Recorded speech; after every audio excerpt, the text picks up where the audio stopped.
So let me set this up really fast. I feel like I've got a little TV studio going here.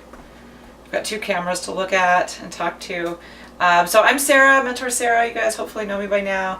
And I'm just going to talk with you guys for about an hour about the Sunday ritual and what meal prep and planning looks like for me.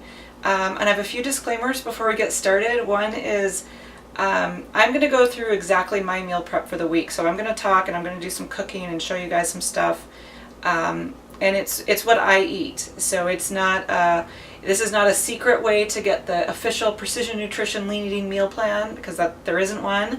And I don't want people to get worry and wonder type questions from this. I don't want you to compare what you're eating to what you see me eating, or to think, gosh, should I be eating sausage? I'm not eating sausage. I don't like that. I don't, please just try to grab and go, take what works, and hopefully you'll learn a few things that'll help you as you go through your meal planning for the week, as we go through lean eating, and hopefully for the rest of your life. Secondly, I am gluten and dairy free, so that influences what I eat and how I make food. So if you're like, wow, why isn't she putting cheese on that? That's why. It doesn't have anything to do with lean eating. I am gluten and dairy free, and this month I'm also cutting out all sugar and yeast. I'm doing this Candida cleanse diet thing, long story. So you won't see me using vinegar and whatnot, and that's just strictly related to my dietary preference right now. Second, I am married, but my husband does not eat a lean eating lifestyle. So I'm basically doing meal prep and cooking for one. So you'll see me cook 2 chicken breasts, and that may or may not work for you and your family. You might need to cook 8, or you might not even like chicken at all. So keep that in mind as I talk. And then if you've had a chance to peek forward in your in your lessons, you'll know this Monday we start a brand new habit. It's called Eat Lean Protein at Every Meal. So I think it's particularly timely that we do this little webinar today to hopefully get you set up for and making sure you're able to easily incorporate some protein every meal if you're not already doing so. So the Sunday ritual as a whole is highly individual, like most things in lean eating, right? Krista talks a lot about developing your own owner's manual and finding what works for you. What works for me from a Sunday ritual point of view, I like to get up in the morning and make some tea, and I sit down at my computer and I read the Sunday lesson, because it always has links to the whole week's habits or lessons, and it's a good time to reflect on the progress I've made for the week, maybe some things that I skimmed over that I'd like to go back and reread, and then as a way to assess your progress outside of weights, measurements, photos, right? That's probably on all of your minds today, and hopefully tomorrow it won't be, and you just think, okay, clean slate, I'm just going to move forward with my week, and what do I need to do to be successful this week? So that's what I do. I like to do meal planning. I am a food person. I love food. I worked in food for a long time, and I love to cook.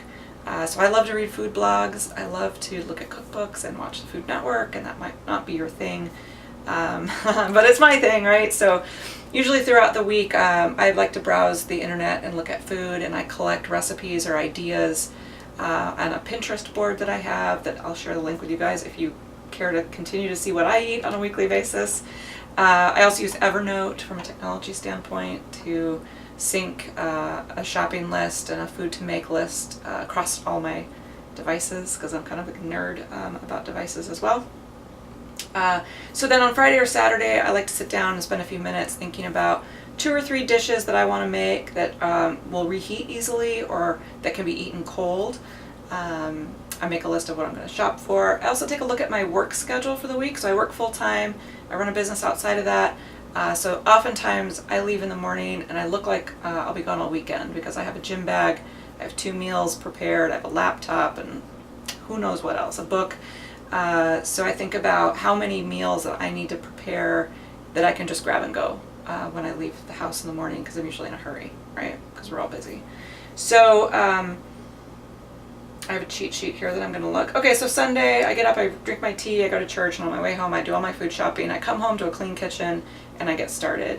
One thing, a little tip, I am not a housekeeper by nature, let me be honest with you. So I do like to clean up my kitchen before I get started, and then I cook with the dishwasher open. That's a little weird tip that might help for you guys, so that I don't end up with a huge mess of dishes when I'm finished. So With that, I'm going to get started on a few things, and we're going to keep talking. Is that good? Good. The first thing I'm going to do is hard boil some eggs. Many of you might be thinking, my gosh, I don't know I was signing up to learn how to hard boil eggs, because I know how to do that, but it might help for some of you. So eggs, you know, are such a great protein source. They're amazing. I don't know if you guys can hear me when I have this water running. They're just something that's super easy. They're super easy to keep in the fridge. If I'm running out the door and I think, oh my gosh, I don't have any leftovers from last night, not have a gas leak here and get this lit.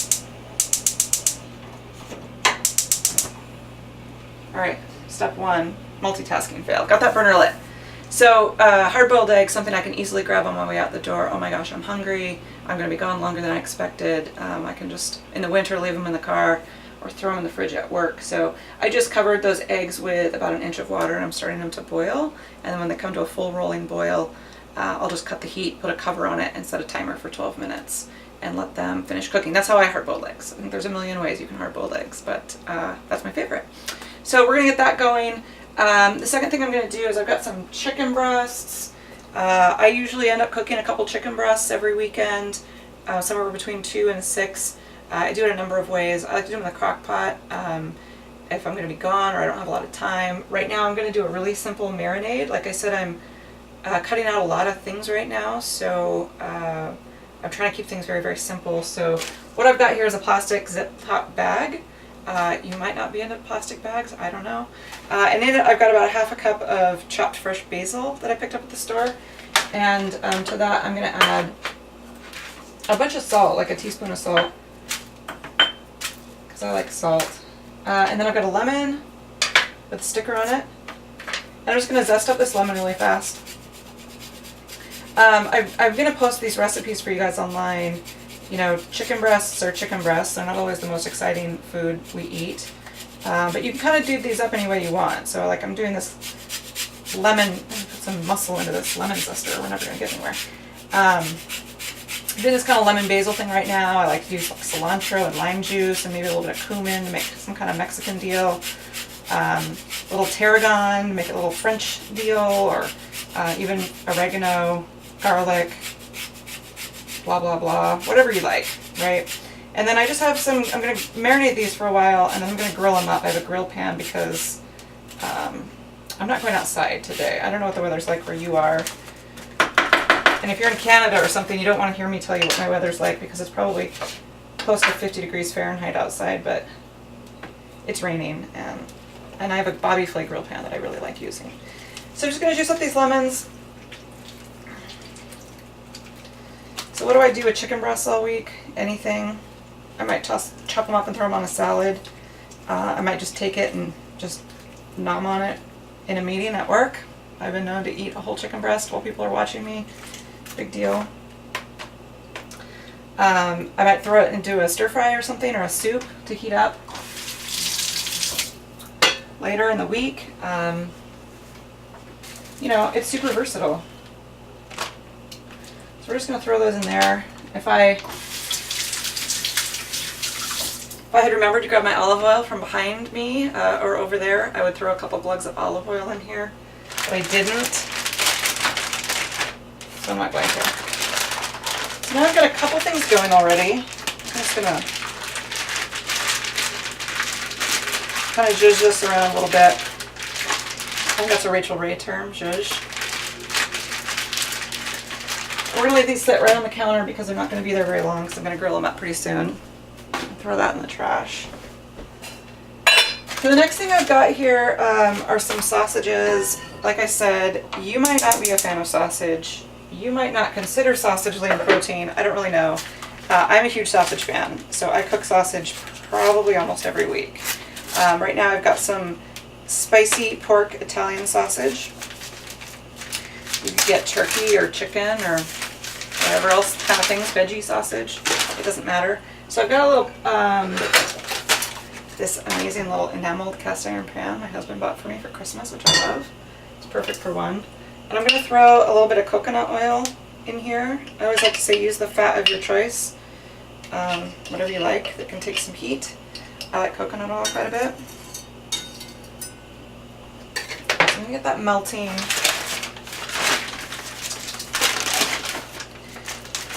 And, well, these are nice big fat sausages. I'm just gonna throw these in the pan. And I'm gonna make some, I'm gonna call this Italian sausages with lentils and kale.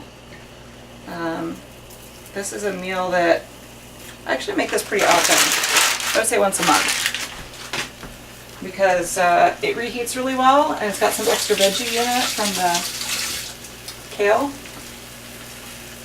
And lentils, I tolerate them well, dietarily speaking, and they're great after a workout when I want something really hearty. So you might hear those start to sizzle up a little bit. And I need to grab a few things.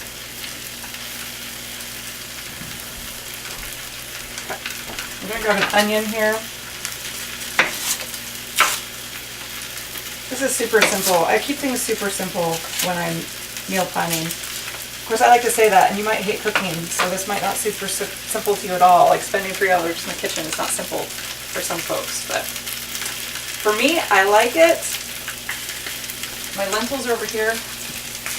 I like those Frenchy, I don't even know how you say it, P-U-Y, these little green lentils. Today I've got some black, I think they're called